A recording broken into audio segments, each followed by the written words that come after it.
Hello, everybody, Hello. and welcome to Coffee Class with Young Screenwriters. Today we have John with us, and we are doing something we have never done before. Oh my God. Never ever. Short story. Short story. And also giving notes to John.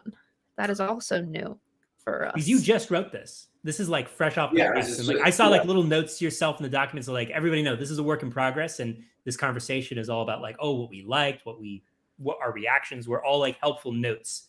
The idea is that John came up with was like, oh, it would be interesting to like actually have a note process happen. Yes, and and I'm open, and I had a great time writing it, and maybe if it's helpful, I can talk a little bit about. Well, you tell me, but I was thinking about the genesis of how this. Yeah, do it. Because does that make sense? I don't know. Well, we did actually we talked about a month ago. You told us like the seed of the idea of the lipstick in the that's right on the cup, and we all sort of shot the ship and like, oh, what are multiple ways you can tackle that? And I loved the fact that you guys both had really great ideas that were very different than totally different stories than the one you wanted to tell. Maybe we should let's go ahead and let's retell a little bit about that, just for the people who weren't here the first time. Just John, if you wanted to explain where the idea came from. Okay, yeah. So I mean, 25 years ago, I was at a dinner party, so forth, so on. A woman who was kind of flaky but funny said, She said, I've been out of town. She said, guess what happened to me? I've been out of town for a couple of days. I came home and I was unloading the dishwasher, and there was a wine glass with lipstick on it. And so when Jim got home, I said, Jim, I'm really upset. I found this glass with lipstick on it, and I want to know what's going on. And I'm terrified, and what's going on? And he said, her name is Marty. He said, Marty, can you relax for a second? Would you look at the glass and look at the lipstick? And she did. And he said, do you realize that it's your lipstick? And she said, oh, it is. Oh my God. And he said, yeah, I ate out. You were gone 2 nights. I ate out both nights. I didn't run the dishwasher. So that's nothing. There's no story there. But and this is kind of what I think may or may not be interesting, is that as a writer, you take the kernel of an idea from anywhere. And then if you're so inclined, so inspired, you begin to design. And you design with a sense of story and the elements of story in mind. And as I said a moment ago, Alexie and Adam both came up with takes, just given that wine glass with lipstick, came up with takes that I thought were really, really interesting. They just weren't mine. And so that's, kind of the genesis of how the story started, and where I went with it, and the choices I made. And, so, absolutely. Just clean. Totally. See, okay, it's funny. So, Adam, you said you didn't see the ending coming, but I did not. I think half of it was good. Oh, I didn't see it coming, and I have one plot thing that I didn't like so much. Oh, great. Spoilers ahead. Obviously, yeah. I'm going to assume that everybody's read the story. Yeah, if you want to check it out, I created a little link for it that should be at the very top of this conversation. Yes. And I can also pull it up on the screen if we want to reference specific pages and things like that. But do we want to do a quick run through of the story, just like quick summary of what happens? Sure. Well, I mean, basically, very quick. We could just sort of go through like top view, yeah, like super bare bones. Like these are the main beats. My experience was it's this woman named Lizzie. Again, right? The wine glass. She finds the wine glass. She realizes that her husband's cheating on her, and she decides. And she also realizes, because of her age and her status in life, that she's vulnerable. and she does what any woman in her right mind would do. She decides to find the woman that her husband or fiance or whatever is sleeping with, and she's going to kill her. True. Right. Yeah. That's the 20 words or less. Mm-hmm.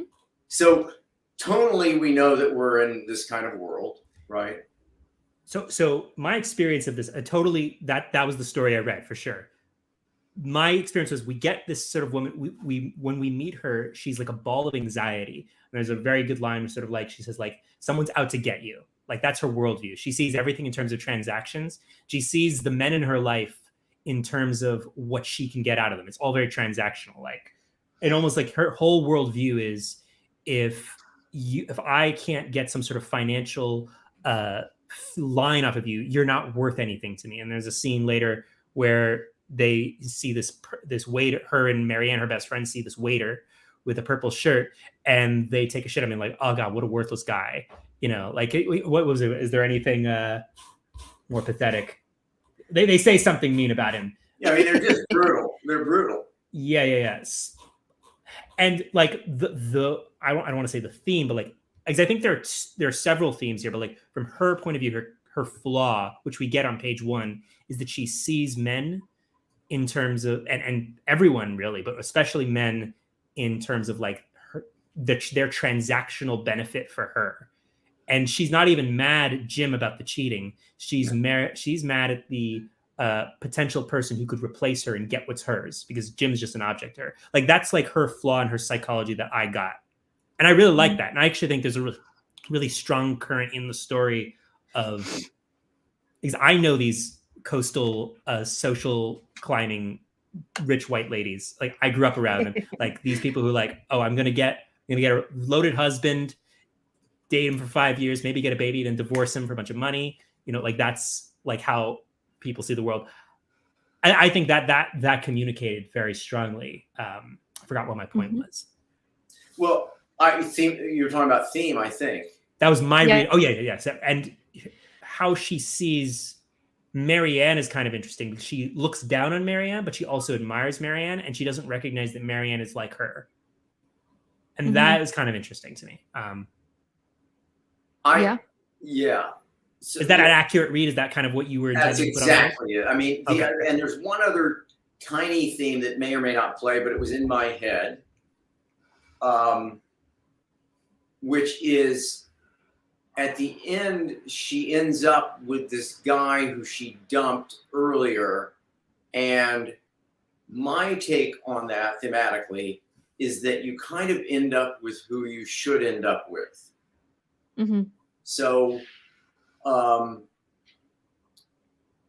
I think she'll move on. I think this protagonist will move on and will dump. She's always going to be reaching for another rung up the ladder. But here's something cool. Yeah. So RV Army wrote a log line for your story. That. Yeah. So here we go. As her relationship begins to unwind, a frustrated flight attendant hatches a plan to seek the help from an old boyfriend to help her find out if her now boyfriend is cheating on her. I love that. Yes. Yeah. That's the story. There you go. Well done.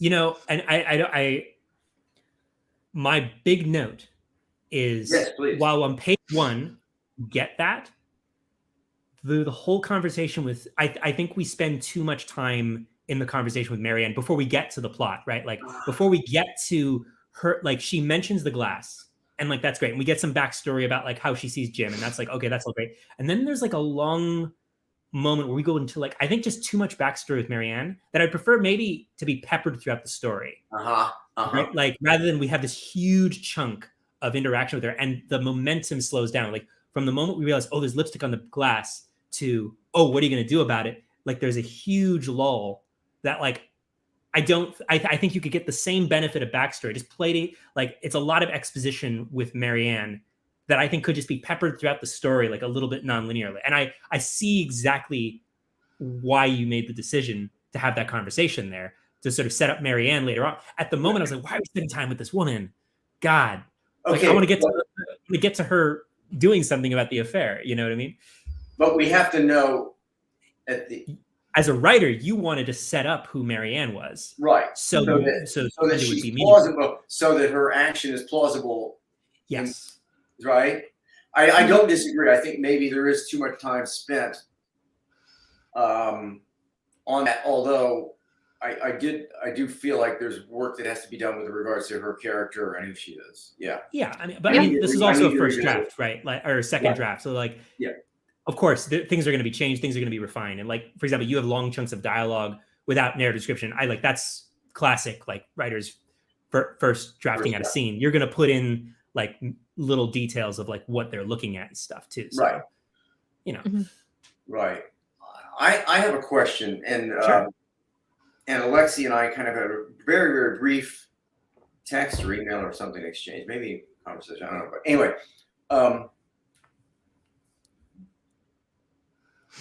I love these people, as flawed as they are.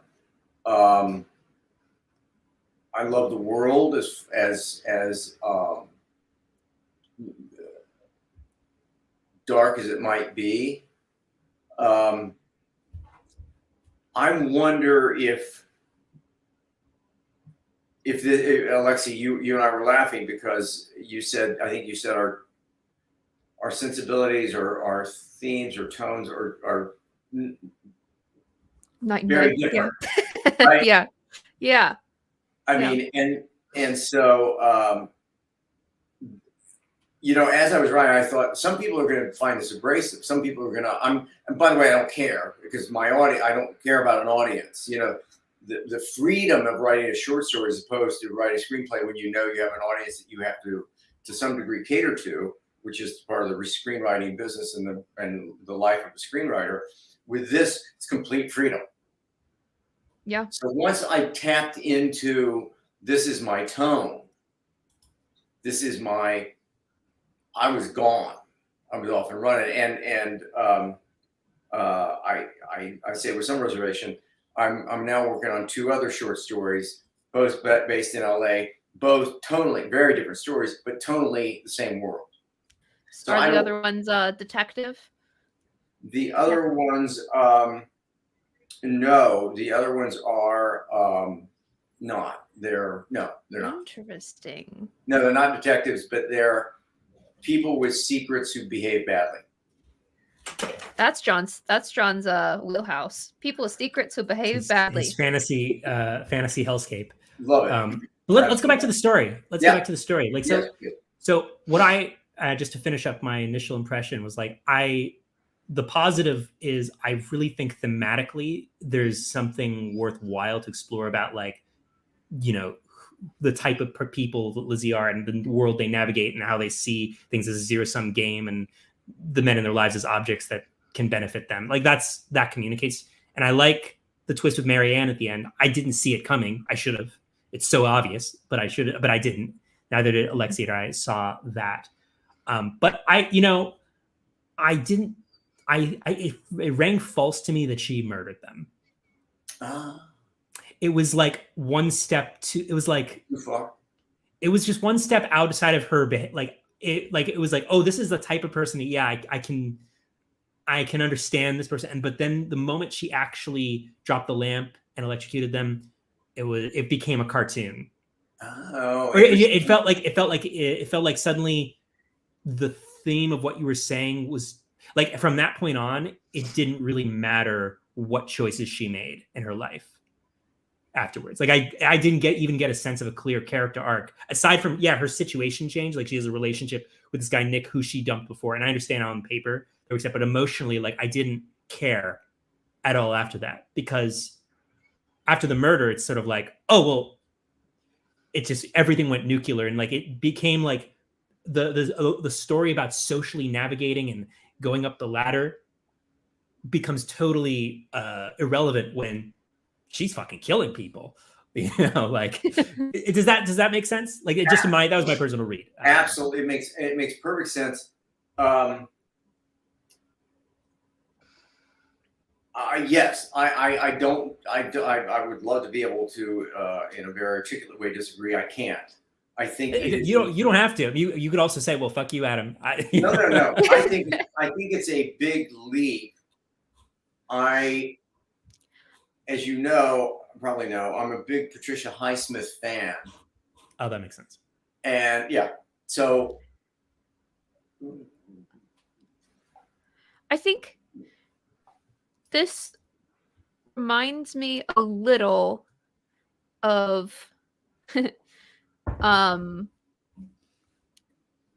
Daenerys, where we need one more thing to help us get to the like murdering them all in a hot tub. Like you can, like, you do have these little moments like where you've layered in these things where she like is thinking something about like throttling someone and you're just like, ooh, that's a little off. I feel like we need just like a little bit more of something off earlier. yeah. Do you know what So it is? maybe so something You know what that it is? It's the stakes. What? It's the stakes. She needs to make that choice. She needs life or death stakes for like their financial in nature. Like if they leave the apartment after they know I know about the affair, my livelihood will have to be compromised, right? Like if she, like, let's just say she's they're about to sign a marriage without a prenup or something, or some sort of thing. I don't know what it is, but like she needs a reason that's financial to kill them because her whole world is seeing things financially. Does that make sense? It is, but I think you and Alexie are talking about two different things. I think maybe we are. I think she's a psychopath, and I think that and what I tried to do prior to that, when she has these moments where she's so abrasive, that I was trying to signal that, and I didn't. If Adam, I think you're right. I didn't do it. If you find that moment, because you should be able to find that moment, if I done it correctly, plausible. The murder moment, if done correctly, you should go that. But do you know the thing, John? I didn't read her as a psychopath at all. Okay, you thought I read her as just a damn it. Like, I mean, aside from maybe some voice stuff, you know, like I know that type of person, and they're just traumatized people. You know? Yeah. So here's a note from Theo. Thinking for a second about something. Oh wait, hang on. I was going to do this one. I wonder if there was a bit more stream of conscious in her narrative, if we could tap into the emotion that lets us go down the rabbit hole with her. So I'm curious where here, I'll roll this one. Thinking for a second about something like Pierre Lefaux. I don't know how to do French. We want to run away with him and the babysitter because there's a dark fantasy involved with saying fuck you to the world. Which I guess I want a little bit more. This girl isn't just judgy, but she has a darkness earlier. And there was like a few moments where I think you could do it, and I almost don't want to suggest it because I don't want it makes me sad. But like giving insulin to the dog. Yeah. Thinking about how this could go wrong with just like a little bit too much or a little bit too, just like thinking about like enjoying that so much is like dependent on her doing this. Things like little psychopath things of control. I think could help, just like if those were sprinkled in. You know what I mean? Yeah, I don't disagree with any of that. I think that, and Adam's point is in parallel with that is if you didn't. Yeah, it's absolutely that. There's a problem if you think that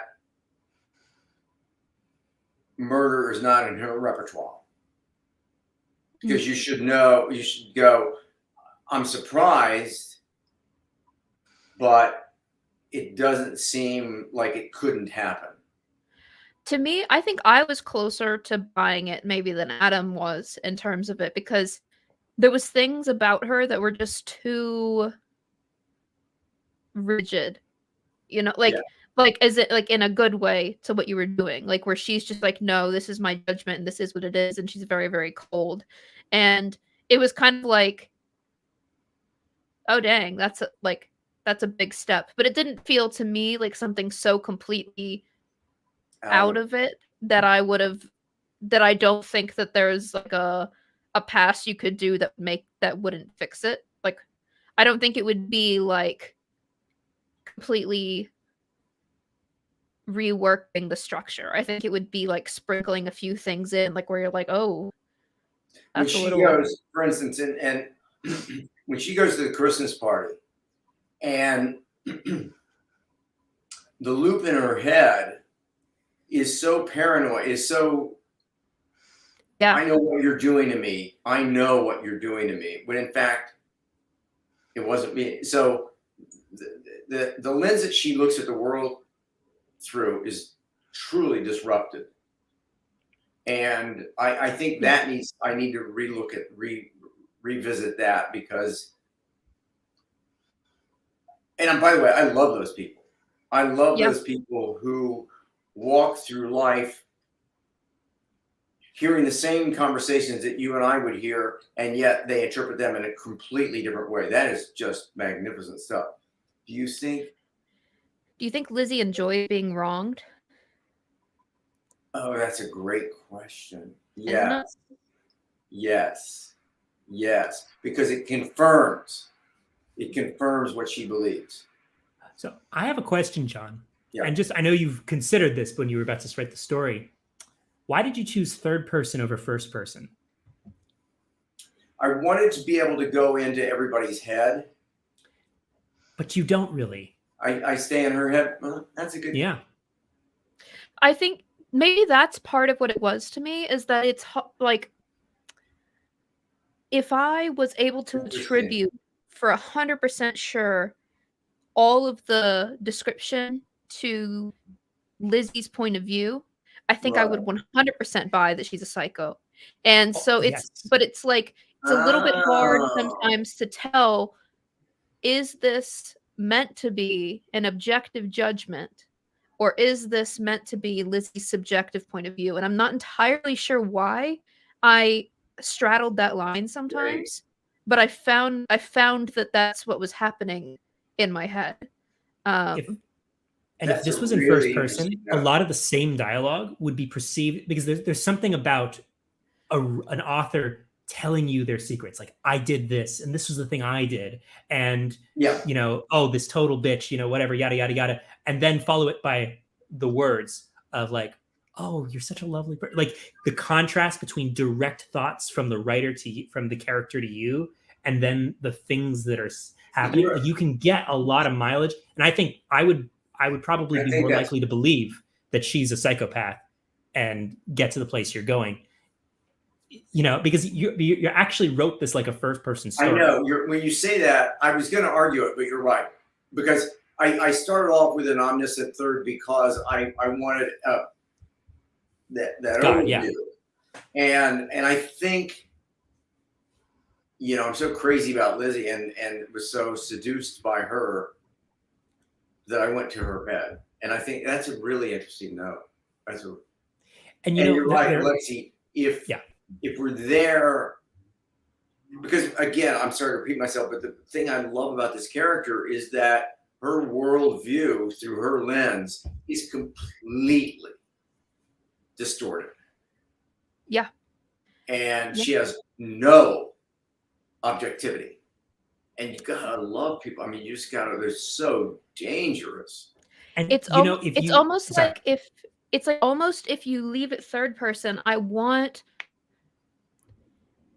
because there's two voices being so subjective when it's third person, right? There's the narrative and there's Lizzie.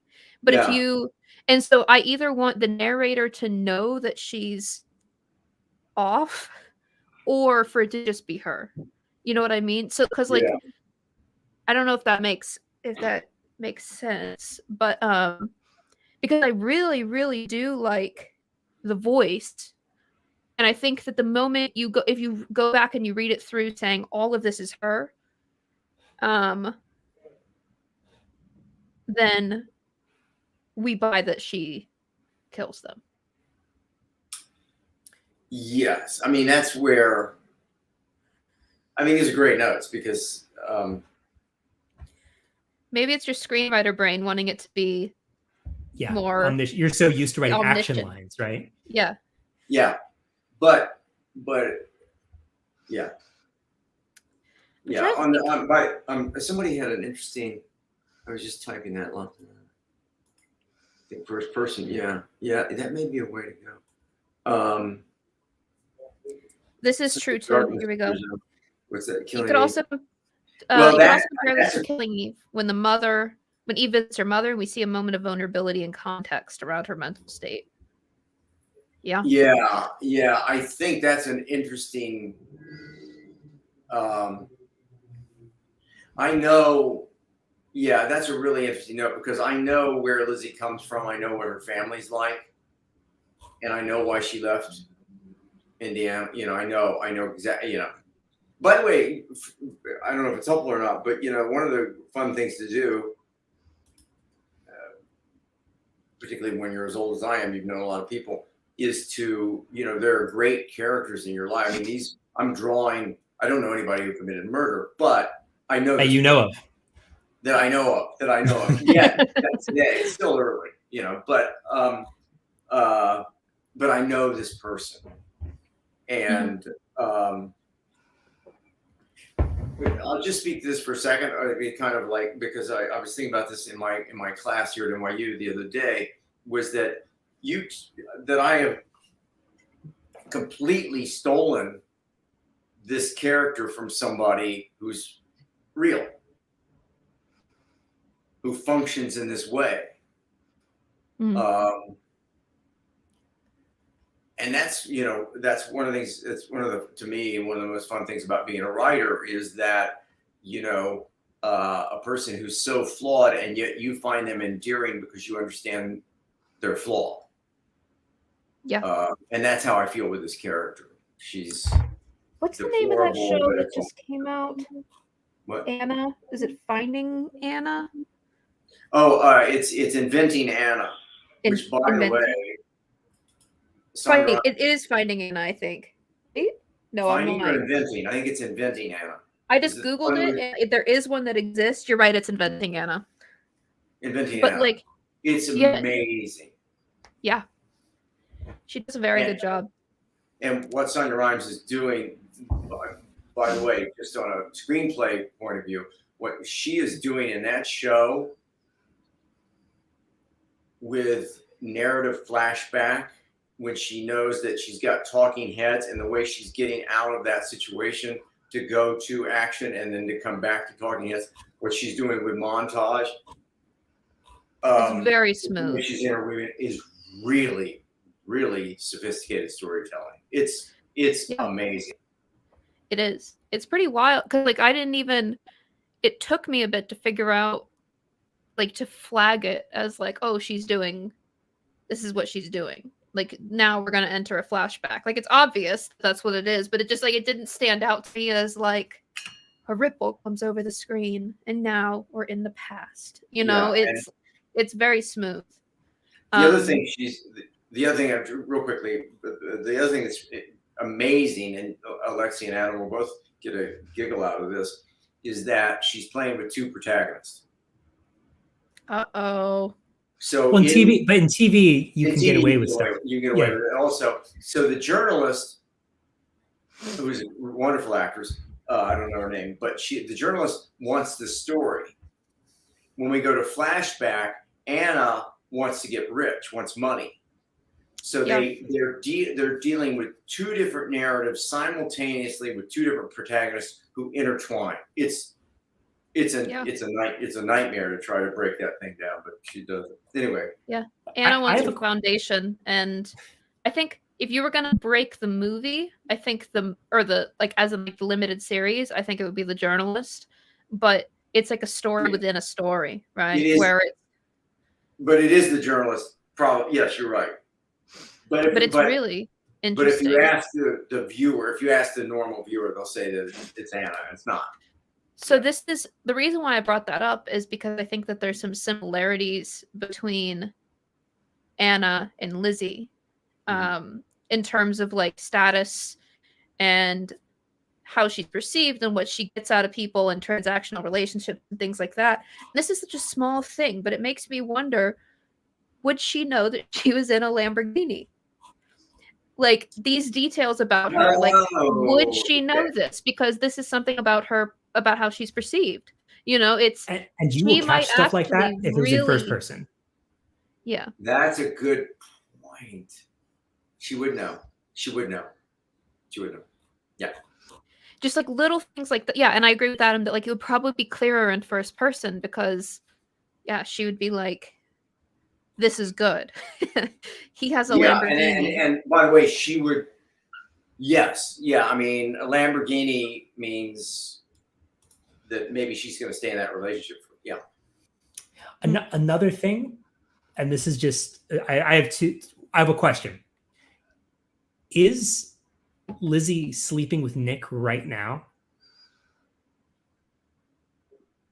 Okay. Yeah. Wouldn't it be funny if she was, this is just an idea pitch. This is totally changes. Yeah. I understand.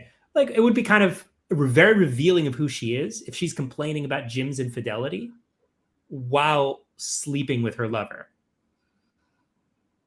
That would tell us a lot about her. Wait, maybe I missed. So that conversation she has with Marianne when we first meet her, where she talks about the glass. What if she was like in bed with Nick? Who, if Marianne was? No. If Lizzie. I think that John meant that Lizzie. Sorry, I misunderstood. She's not sleeping with Nick at that point. Okay, so what I'm saying is it reminds me of the classic Martha Stewart quote. You know, because Martha Stewart's a sociopath. That's a fact. You could put that out there. No, but her mother told her when she was young, okay, get a rich husband, but don't have babies with him. Have babies with somebody beautiful and young. You know, always be careful. Like think in those terms. No, sorry. That was what Martha Stewart told her daughter. Oh, sorry. It was the other way around. God. It's like, oh, don't have the rich guy's babies. Don't do it. It just reminded me a little bit of that, sort of being like, well, what if Lizzie actually sees things in that transactional world? Why would she care about fidelity at all? And wouldn't it matter more to her? And I'm not saying you have to show it that way, but yeah, it wouldn't make sense that she wasn't sleeping with Nick if she was attracted to him. It could be too that if she finds this lipstick and he's been a little bit more hesitant about money or something, that would be perceived as a bigger threat, right? If I understand, I want to go back. Yes, but here's the interesting thing for me again with Lizzie.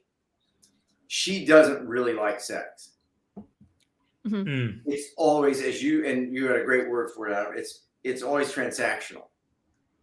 So when she's roadhead, this, that, all of her stuff, it's not about pleasure. She would never have sex if it was strictly for pleasure's sake. She's doing it because it's promotional. You know, but then I would look at there's some lines that I would reevaluate with that in mind, right? Like for example, because she constantly talks about the sexual prowess of the people she'd been with.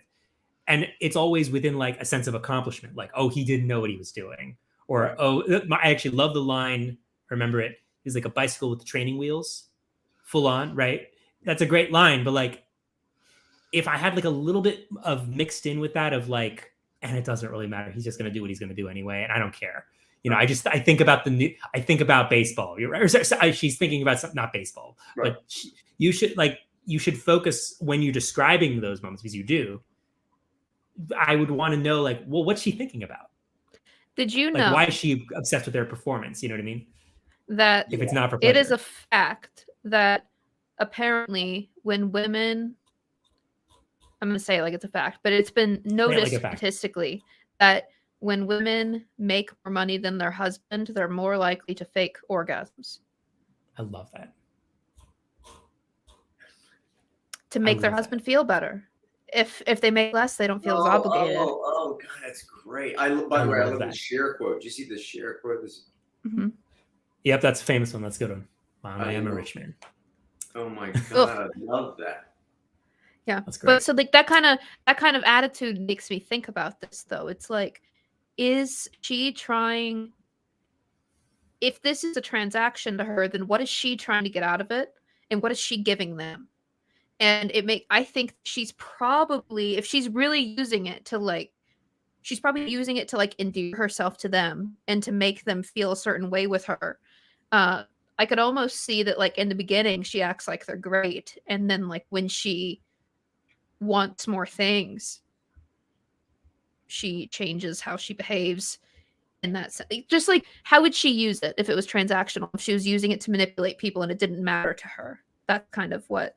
Wait, are you saying how would she use sex if it was? Yeah, because if she doesn't care about it besides a transaction, then what is the transaction there? The transaction is to keep the guy happy so that she can acquire this life, so she can maintain that house. I guess I would like more specifics about the life she wants and what she wants from Jim. You know, like okay, if I make it a year, I'm gonna get a house, or like if how she thinks of it, like what is like the metric of how she thinks of it. Because I think a little bit of that might be really helpful for us to be like, oh, and why she's so frustrated. Like, I'm this close. You know, yeah, that's a good point. I mean, that's a good point because, yeah, that's a great point because the car that I didn't do this, but the car that he would have leased for her, and he would lease a car for her, is a Mercedes convertible. Because she could only afford a used Subaru. But she's somewhere, and this woman would definitely get a guy to lease a Mercedes for her. And he would do it. And that's happening right now in Los Angeles, this very moment. Some rich guy is leasing a Mercedes convertible for a woman. Mm-hmm. She's thinking of that's funny.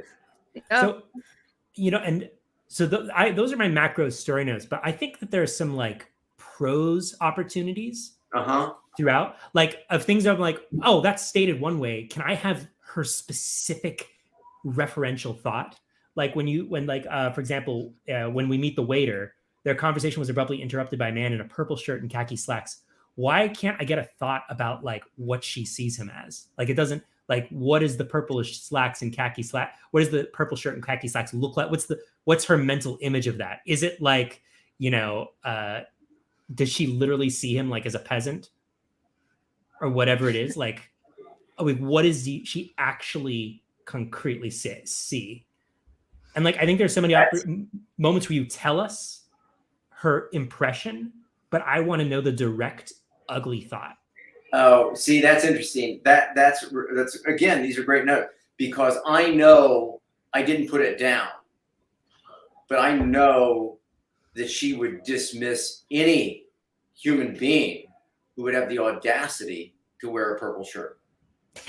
See, but let's see, like I would want that on the page. That's a great idea. Yeah, it's a great note. Yes, you're absolutely right. It's that immediately dismiss that person. Because that is interesting to me too. That you have this character who would dismiss this guy over his purple shirt. Like that is interesting. You know. Yes, John, I mean, yeah. He should be on page 2. From the moment. I don't disagree. Yes. Because I want to have her mental thought of Jim. Socks and then her mental thought of this guy, and I want to see the contrast between those two things. Sandals, I may have to steal that, Michelle. That's a great. And I think the sandals are called Tiva. Do I have that correct? I don't know. Tiva. I don't know. TVA. Are you talking? I have no idea. And you know, you did this.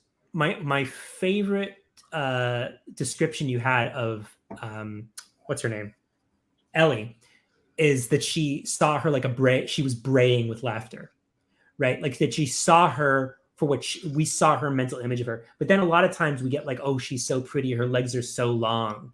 Like I would rather her say something like, I want to see her mental distortion of what Ellie looks like a gazelle in heat or something, you know, like there's something like, I don't want to see like, it sounds like a man writing a description of a woman when you talk about how, oh, her luscious lips and her, you know, and her very, very long legs. It's like Lizzie would see her for like she would see her in the way she sees her. And I want to see that ugly, horrible thought.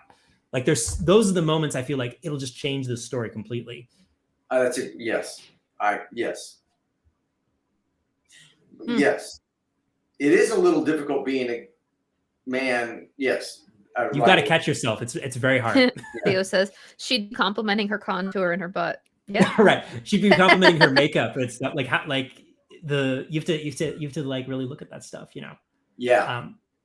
That's saying the story. The other thing I would say about, so here's the thing that blows my mind. So like, okay, what generation is 40 right now? And what's the language they use? Kim Kardashian is in her 40s in LA. Like, that's just a mental thing. Like, for example, there's a few anachronisms, like the word booze. I don't think any woman who's a Gen Xer would actually say the word booze. Little things like that, being like, what? Just do a language pass of like, what would you say? You know, drinks, alcohol, you know, something else. I don't know. Like, Drinks, it just sounds very, very like a boomer thing to me. So like, I think by the way, you're probably right. This was like, this would have been a woman in the 90s in her 40s. Yes. A little bit of that here and there. Like, and she wouldn't say an online dating site. She would say the specific site. Tinder. She would say the app, like stuff like that. And also I thought like those were the moments where it's like, I would rather this be a period piece. You either make this a period piece or you change some of those little references and like language takes. Let me ask you, I have a question on that note. What drank? Yeah. He's saying that they call it drank. Yeah. That's so crap. That's funny. That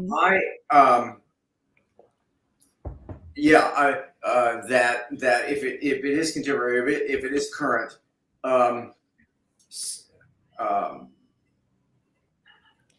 somebody said to me, I don't think this is accurate, but somebody said that, I know this isn't accurate, but anyway, somebody said that women today do not function this, I keep using Adam's word because I love it. I didn't think of it before. Transactionally, they don't think, and I think they do. I think it happens in every generation since the beginning of time. I think you that you use what power you have, if it's your sexuality, to whatever it is, to improve your situation. Well, I think that there are always probably people who, I think that there's always going to be people who are this transactional. I think that this would not, I mean, she murders someone. This is not going to be the average woman, right? And I think that that's okay. That she's not the average woman and that she is choosing to look at things transactionally. But also, maybe part of that nuance is that being a woman who is apparently successful at this, she would have to still understand. I'm getting really into nitpicky, but she would still understand how women work, right? Like, she would still know how to kind of like play this for L. Like, she would know to compliment things. Like, she would know like what's a compliment and things like that, even if she thought it was all stupid. And she would know which compliments to withhold. I got you. I love this. Somebody, who's that? Jen, baby boomers use booze. It drives me nuts. That's funny. Jen, what do you use? What's your word? Drank? What do you? Drank. Honestly, my big suggestion. Yeah, I need a personal millennial. Yeah, that's right. I'm sorry. Go ahead, Alexie. What? My suggestion would be to do a pass in the first person. I'm going to. And then honestly, like, don't worry. Like, I wouldn't worry about lingo yet, because it's such a small thing. But, like, I'll hire Jen to come in and clean it up. Yeah. Exactly. Yeah. We'll just other people can just go through and be like, they would say Tinder, they would say like alcohol or drinks. I love all of that. Yeah. I honestly think if you do the first person shift, so many things that you're trying to do will work better. Like, I think that would make a huge difference. Alcohol. Also, none of us here drink. Take a pass. So, also, none of us drink, so we yeah. aren't the. I'm a terrible to ask. I'll have a, I'll have a beer every 2 months. Drunk. You know, Adam's a terrible drunk. So we pass that along. Let's start that room. I'm drunk right now. He's drunk now. This is so helpful. The first person. Yes, I'm going to do a pass. The first person. And then Jim's going to do a pass to help my language. By the way, well, yeah, I have to say, you know, I had so much fun writing this. And did I just say this a moment ago, or was I thinking I didn't say it? I'm writing 2 more short stories. Yes, you did. In the same world, yeah. And I'm finding what I'm enjoying is they all take place in Los Angeles. And once again, I'm using that kernel of something that happened. Yeah. And then using that as the catapult to. John, you have so many good stories about Los Angeles, so I didn't realize that, but it makes sense that you should use these kernels that you have, because you have a lot of great ones that are really a specific world, you know, and it's interesting. I think it would appeal to people. Yeah, I mean, well, Alexie, it's kind of you say, yeah, I do. You know, as I was thinking about it, because I had so much fun writing this, and by the way, these notes are really helpful. I'm going to do the first person pass and all that. But do you know, this is a total side note, that a fun way to maybe like get into her head right away, if you do make the first person shift, is to have her explain, like, give instructions to the reader of how to pick up a guy or something, right? Like giving us, like, this is the right way. This is how I did this. Like, and you could have her directly like give her philosophy unknowingly to the reader by telling us what she believes is true. Like, sometimes I see that a lot of first person stories where like the character just straight up tells you who they are inadvertently by like explaining. In Fight Club, the main character, Jack, explains how to build a bomb, right? But like while doing that, we learn a lot else about him. Right. That's right. Yes, that's right. Yeah. That's kind of what I'm trying to say. I think I like that. My gut, just on these notes, which are again so helpful, my gut just at the moment is that that it's her mom. That's something that either it's something her mom. I love that Martha Stewart, and I love the Cher thing, that some advice that you were given at a very formative stage in your life that couldn't be worse, and yet you embraced it as fact, and it builds who you are, because it's so true. There is no planet in which Lizzie was not very emotionally neglected. I will put that out there. Oh my God. Yes. There is no planet. Having like opening it with terrible advice from her mother would be really funny and would tell you so much about her. Like, it would actually give us more reason to empathize. The first reaction would be like, oh God, that her mother said that to her? Like my mom always said. The woman that I give you, Adam, I have to give you a little, I don't know, or all of you anyway. The woman that this is based on, this just came into my head. I don't know where or what, but the woman this is based on told me one time that her mother, when she was a teenager, and you guys won't know what this means because, again, it's a generational thing, but her mother ordered her underwear from Fredericks of Hollywood, which is basically slut lingerie.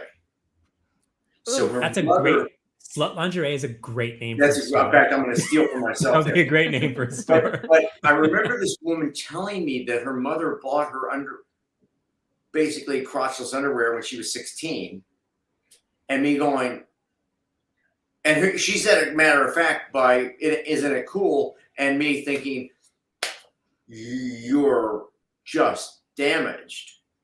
At least it wasn't her grandmother. At least it wasn't her grandmother. But I mean, that kind of thing. And again, that's based on, yeah. So, yeah. So there's a good question up here earlier by Patrick. Do you feel like it was difficult to get your brain out of the limiting format of screenwriting into writing longer formats where more descriptive, lengthy, verbose styles are allowed? Here we go. Let me see this. Do you? I just pulled it up. Yeah. Okay, yeah. So that's a great question. So Patrick, I have a bit of. I've been thinking about this, and I wasn't going to say it, but I'm going to say it.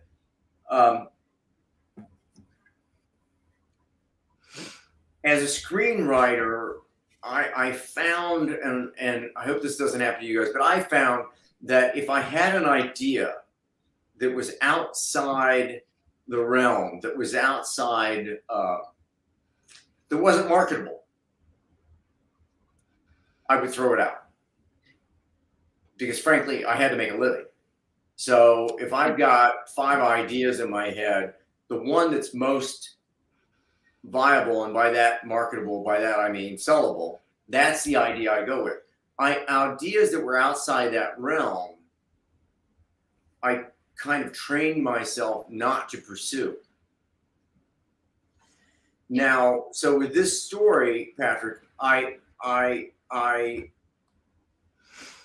it's dark, it's whatever it is, but I use story structure because I use the Marianne, as Adam was saying, and maybe too heavily, but that the story will work back to front. So when she goes, oh my God, I've got the wrong girl, all of those dots line up backwards. That's storytelling in screenwriting and short story and any form of story of storytelling. That knowing, and I also will say that I if I can pat myself on the back, I think if you look at the story, there's really great economy with character. The people that we're meeting, Nick and all of these people, the people we're meeting are not just derivative. They're not just thrown in. Everybody we're meeting is purposeful and will drive the story or will play a role in the story. And that is a tool, excuse me, that I learned from years and years of screenwriting, that don't introduce a character if they will not serve a story purpose. So just a quick question. In fact, can I just say one other thing? Oh, yeah, sure. Yeah. So when I went back, because when I knew that that I wanted Lizzie to kill him, I was it a knife? Was it a gun? Was it a rope? I'm trying to think. And that's when I realized that when she and Marianne are having coffee, she needs to say insulin with regard to the dog. Mm-hmm. And if and Patrick, I think this plays that I didn't say she thinks of insulin because she knows too much will kill. I just lay in insulin because the reader now has it in their head. Then when she uses insulin, the reader doesn't have to stop and say, wait, insulin, I've never heard of that before. So that detail is a screenwriting detail. It's just lay it in, throw it away, make sure that your audience knows there's insulin somewhere in this movie. Otherwise, the third act will break. That's actually part of what we did for our Thursday assignment. We do like the scenes every week where we challenge people with a different scene, and this one was set something up in an early scene and then pay it off in a later scene. So you were writing 2 scenes, one with the setup and one with the payoff. And I think that this was a pretty great example of that, where you have the scene where they set up the dog and the insulin, and then you have the scene where she tries to use the insulin to kill someone. And and I think that that's a perfect example. John, I'm going to send you a country song that I think will give insight. Okay. I think it would reflect what Lizzie's relationship is to her mom, possibly. What's the name of it? I'm dying to know. And by the way, Mama's Broken Heart. It's called what? Mama's Broken Heart. Mama's Broken Heart. Basically, she's saying the lyrics are basically that, like, the protagonist has had her heart broken, and the mom is telling her how to handle the breakup, and she's kind of going nuts. And the mom is like, you have to preserve your image. And she's like, this isn't my mom's broken heart. This is this is mine. Oh, I love that. Okay, and so it's like, it's the generational difference. And it reminds me of this because Lizzie obviously does not, take it on the chin. She's going to murder this person. And I think that that's an interesting, I think it's interesting. I'm going to send it to you. And do. Yes, please. I'll take it. Theo, thank you. That's a nice thing to say. Theo, there is I won't say it's an art, but there is a way to take notes. And by the way, I think these notes are great. But we talked about it in coffee class and talked about it probably in some of the recordings. But you take it all in and then you filter it through the first person. There are just a lot of great notes here. Yeah, for sure. The thing is with notes. Oh yeah, sorry. Oh, go ahead. You can go ahead. Oh, the thing is, whether or not somebody gives you the worst advice you've ever heard in your life or the best advice you've ever heard in your life, it's still information. Somebody give you terrible notes, but it's still their read of the story, And if somebody gives you a suggestion of how to fix something, maybe that's the thing you take. But most of the time, they're addressing a problem that they can't articulate to you, right? Like if they say, "Oh, you should make it a Lamborghini instead of a Chevy," or whatever it is, they're probably wrong. But their information will give you the right answer. And it's pointing to a problem. Yes. Mm-hmm. So the Marianne, that Lizzie conversation, coffee shop. Absolutely. And by the way, the catchphrase in a meeting when you're in a studio, or producers, is, I think I can make that work. Yeah. I think what I think is that, John, you've had to train yourself to cut out the things about how Lizzie would never take somebody seriously in a purple shirt. That doesn't belong necessarily in a screenplay unless that's unless you're using that as like one of your only chances to punch through and really reveal a ton about this character. You wouldn't put that in a screenplay. And maybe switching to first person will like help switch to remember that all that cool stuff can go in here, and that it's just going to make it richer and more interesting, and then you can always strip it back. Honestly, I think this character would be, I just want to get closer to the character. Like, if I can hear her direct thoughts, like her really direct, unfiltered, fucked up, like we have bubbles of it, but then sometimes it's glazed over. Like we have the explanation of her thoughts. But if you were giving us first person and she was telling us her own words, what happened to her, saying to the reader, here, I'm going to tell you what happened to me. Grab my hand. I'm going to take you in the darkness. And then she lets go the hand. Like that's the experience of a short story, like I want that, Yeah, I agree. I agree. And, to go back to that question from earlier, it's all informed by years of screenwriting, and love of story. I'm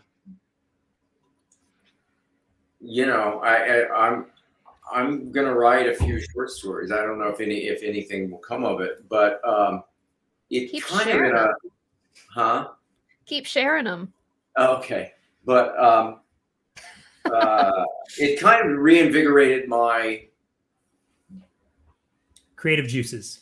Yeah, no question about it. I mean, the next two just came into my head, just like boom, got it. And 3 o'clock this morning, I realized how the third one shapes out. So for whatever that's And, worth. I think too, what's interesting about this is somebody also asked if you were ever thinking about making here we go, right here. Joanne said, would you adapt a screenplay from any of your short stories? And I think what's interesting is that things that there used to be, my impression is that it used to be much more limited what was commercially viable.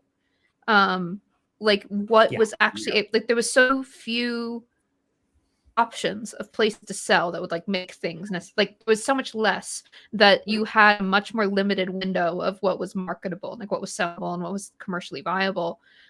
I think that you could find a home for most things, not everything, but you can find a home for a lot more content now. Well, yeah, you hit on something coincidentally. You hit the nail right on the head. So what happened was I had started playing with this story just to have fun. And I had breakfast. Did I already tell you this? I had breakfast with Dan Halstead, who's a manager and producer in Hollywood, and he was in town. And he and I go way back. We're great friends. And we were talking, and he said, "Are you writing?" And he always asked me if I'm writing, and I said no. And then he said, "Would you ever think about writing a short story?" And I because I was. So I said, "Why do you ask me that?" And he said, because I've sold a few. And I said, "How do you sell a short story?" He said, "I've sold a couple to Netflix." And I said, "How in the world do you do that?" And he says, "The content is it's exactly what you're saying. The content is there. The story's there. Now, you can love it or hate it, but you know what it is." And it's a proof of concept. It's a proof. Exactly. It's a proof also, of concept. honestly, if we're being totally honest about like the reading comprehension level of the average executive, I'm sure the average executive would be so much more happy to read a short story than a novel to know if the story's worth pursuing. Off 15 pages, I can wrap my head around that. Okay. Yeah. So Alexie, you hit right on the head. So Danny, and he and I talked about it, and I said, "Well, I'm playing with something. I'll see what it goes." And then the other thing about the luxury of now, not having kids in private, not having, if they buy it, they do it. And if they don't buy it, I don't care, is I'm free. So I'm going to write this story, I'm going to write these other ones, and I'll send them at some point after I do another pass or two to this manager. And then he'll say, they hate it, they hate you, and they don't want to buy it. Or he'll say, good question. How do you get in a position to sell a short story to Netflix? Here's a good question. How do you get in a position to sell a short story to Netflix? Oh, you have a relationship with a very powerful manager in Los Angeles. Mm-hmm. Sorry, that was kind of an ass. I didn't mean to be snide. No, it's a good question and it's a good answer. It came out a little snide, and it's just. I think you write it. Like if you have nothing, if you have nothing, you write it, and you get it where you like it. And then you start trying to get it out into the world in whatever avenues you have available. And it could be contests if you don't have anything. It could be basically it could be like pitching it to anywhere that would listen. Yeah, you tell them your name's John Warren, and you say no, that would get you nowhere. But you write. I mean, this story, for better or for worse, and nobody has to respond to this. This is my voice. Yeah, that's what I emailed you. I know. You're probably a little offended. I think you're a little surprised. But anyway, this is just couldn't be true. No. To the question is you write it, and so you write what you want. And Alexie was already shaping this, but the buyers for various and varied content is bigger than it's ever been. It's bigger than it's ever been. So Siri doesn't understand. Yeah, Siri doesn't nobody understands it. What's new? She doesn't feel you. So if you write, what you really like, and then there's a little bit of a jumping off place with, if you like it, great, buy it. If you don't like it, kiss my ass. But that's, kind of a fun place to be at, but it allows you really to explore your voice. So if I wrote a short story today, what I would do personally as me is I would send it to John. If I did not have access to John or anyone like John, I would start looking up magazines and collections that are looking to publish short stories. Preferably some that will actually pay you for it. Like things that where you can get published, your story published. I wouldn't necessarily start with contests, probably. I would start with like actually trying to just submit it for publication to like different either online or print magazines. If you get it printed or published, then you can start cold emailing people using that as a lead. Like, this was published in this. I have this short story I think you might be interested in. Then, I mean, you could also do contests at that if you wanted, if the publishing doesn't work out. Just that's kind of the path that I would go if I had no connections. That's true. And also there's one other slight variable here is that the managers, agents, producers, they are scouring the publishing world. They're scouring this friend of mine who I mentioned a moment ago. He has an agent working for him in New York City who does no movies and no TV. Is just looking for plays and short stories.